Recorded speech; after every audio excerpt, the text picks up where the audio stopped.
একটা টিকটকারের সাথে আমি দেখা করব? প্রিন্স মামুনের কোনো যোগ্যতা নাই আমাকে টাচ করার। তুমি যদি এই কাজগুলো তুমি যদি 1 বছর আগে যখন আমি ছিলাম না তখন করতে, তাহলে সেটা নিয়ে আমি তাকে কোনো প্রশ্ন করিনি।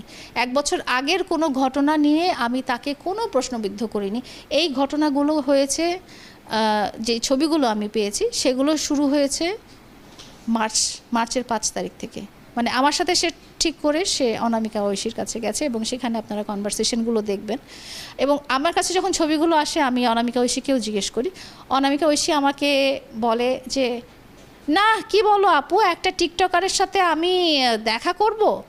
ছি, এরকম হইতেই পারে না। প্রথম কথা এটা ছিল।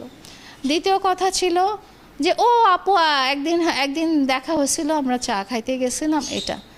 তারপরে যখন আমি তাকে ছবিগুলো পাঠালাম, আমি বললাম যে এগুলো কী ধরনের? ও আপু 2 দিন কথা হয়েছে, কি ওর সাথে ওর প্রিন্স মামুনের কোনো যোগ্যতা নাই আমাকে টাচ করার।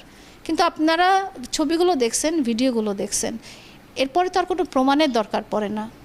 কিন্তু আমরা অনামিকার ঐশীর একটা ফেসবুকে ভিডিও দেখেছি, সে বলছে সে এগুলো কোনো কিছুই করে নাই, তার সাথে ওই মেয়ের চেহারা মিল যাচ্ছে না এবং সে নাকি বর্তমানে আমেরিকায় অবস্থান করছে। এগুলো কি সত্য কথা কি? সে আজকে আমেরিকা অবস্থান করতেই পারে। এই ঘটনা হয়েছে অনামিকা ঐশীর সাথে 5 তারিখ মার্চ থেকে নিয়ে 18 তারিখ মার্চ পর্যন্ত। আজকে তো মে মাস, সে আমেরিকাতে আজকে থাকতেও পারে। এবং কোন মেয়ের সাথে চেহারার মিল আছে কি নাই সেটা জাস্টিফাই করার আমার তো কোনো দরকার নেই। এখানে অনামিকা ঐশী না হয়ে এখানে যদি ক্যাটরিনা কাইফও হয়, ঘটনা তো একই। আমার কাছে ওই ব্যক্তিটা কেউ না, অনামিকা ঐশী আমার শত্রু না, আমার পরিচিতও কেউ না। আমার কাছে ঘটনাটা হচ্ছে আমার কাছে বিশ্বাস ভঙ্গটা করা হয়েছে এই 2 মাসের মধ্যে, যখন আমরা প্যাচ আপ করে ফেলেছি।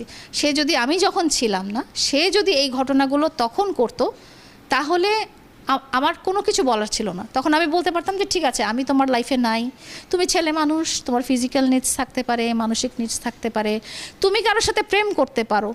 কিন্তু এটা হয়েছে এই 2 মাসের মধ্যে। এবং অনামিকা ঐশী আজকে আমেরিকাতে থাকতেই পারে, এবং অনামিকা ঐশী না হয়ে সেটা অন্য কেউ হতে পারে।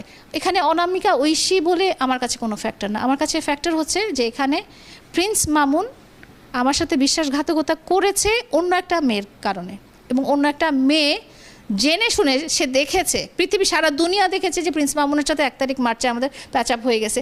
এমন কোনো মানুষ নাই যে জানে না, যারা প্রিন্স মামুনকে চিনে, যে জানে না যে প্রিন্স মামুনের সাথে আমাদের 1 তারিখে প্যাচ আপ হয়ে যাওয়ার পরও 5 তারিখে কিভাবে কথা বলা হয়, কিভাবে ওই ধরনের ইন্টিমেট টেক্সট করা হয়, আপনি নিজেই বলেন।